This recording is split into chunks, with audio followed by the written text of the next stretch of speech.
Hello, what up? It's on your Movie Madman, and I'm back. And today is going to be very exciting for me.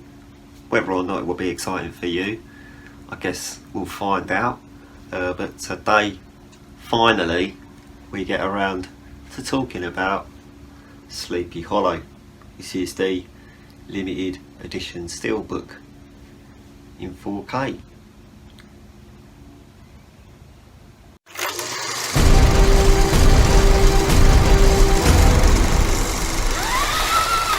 So don't get me started on how long it's taken for this to be delivered. Turns out Royal Mail is about as helpful as a condom with a hole in it. But yeah, we finally got Sleepy Hollow. There is a back as well. I'm going to show you that back because I do like to show off the back covers when I remember. So this is the limited edition Steelbook. By limited, we actually mean that it's basically sold out everywhere. This was really hard just to order. Ordering it on Amazon told me I was going to have to wait for 3 to 4 weeks for it to be delivered. Trying to order it from eBay tried to tell me that I was going to have to pay twice the price that any other sites were, advertising it for. So in the end, I went to Zavvi, and Zavvi had it for the same price as Amazon, so I was quite happy about that. They did say that it was going to be delivered in 4 to 5 days, but don't get me started. It's all good though. I just have to remember that next time I order a Blu-ray, if it says it's going to be delivered by Royal Mail, just to cancel the order and try and find it from somewhere else, which is probably what I will do from now on, because Royal Mail are absolutely terrible.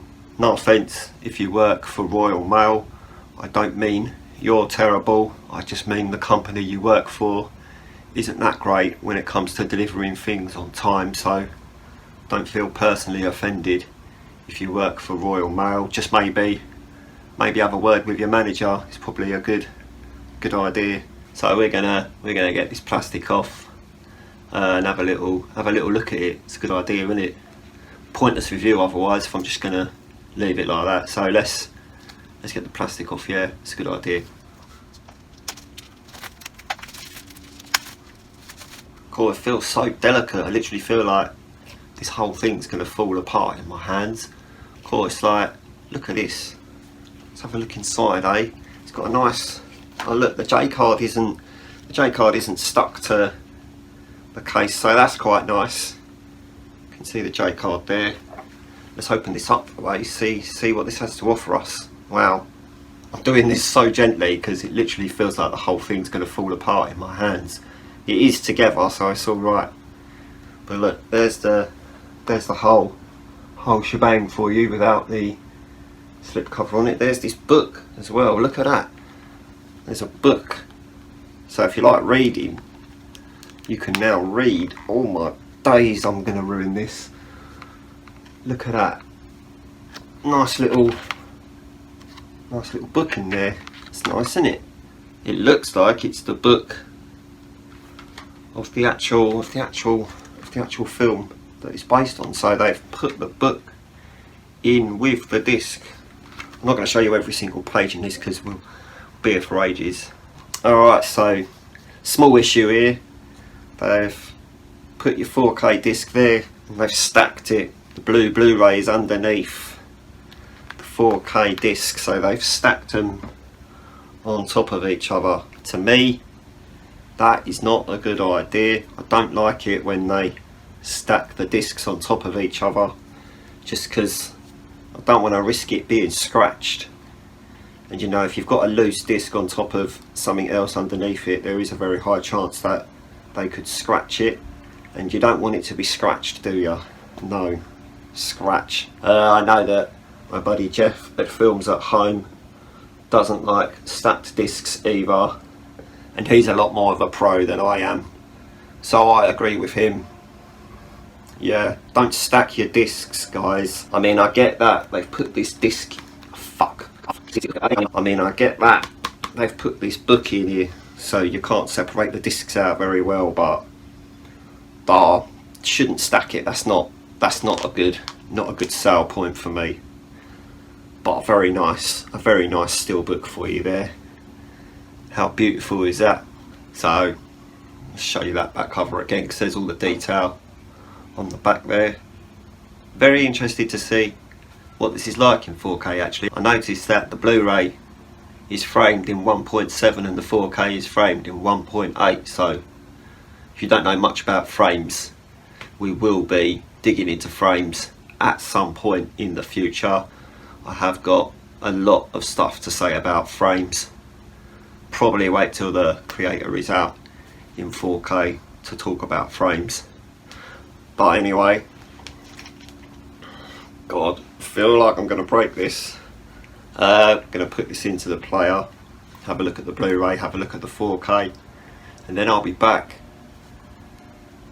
to tell you more about how it looks. Yeah, because you guys like that, yeah? Okay, so stay there and I'll be back in a moment.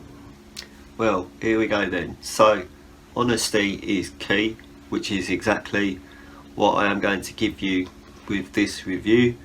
I am not a fan of this Steelbook. I usually love a Steelbook, but I really don't like the fact that every time I pick this up it feels like it's just going to fall apart in my hands. I get that it's put together well and there's a book inside it too. Why they're going to just put the book separately in a little box or something would have been a little better in my opinion. Then that way you wouldn't have had to stack the discs on the inside as well. Saying that, I've got something else to show you here, because I took the Blu-ray out and noticed there was a bit of artwork behind it which I want to show you too. Look at that, it's a nice little bit of artwork behind the discs for you there too. But yeah, not a fan of the stacked discs. That's not a win for me. And the fact that every time I open it and close it, it sounds like it's going to break as well, is just a bit... I just feel a little uncomfortable holding it, to be fair. If I dropped this it would probably fall apart. I mean, not that you go out of your way to drop your Steelbooks on the floor anyway, but still, get the negativity out of the way first. So yeah, that's my negative part, yeah.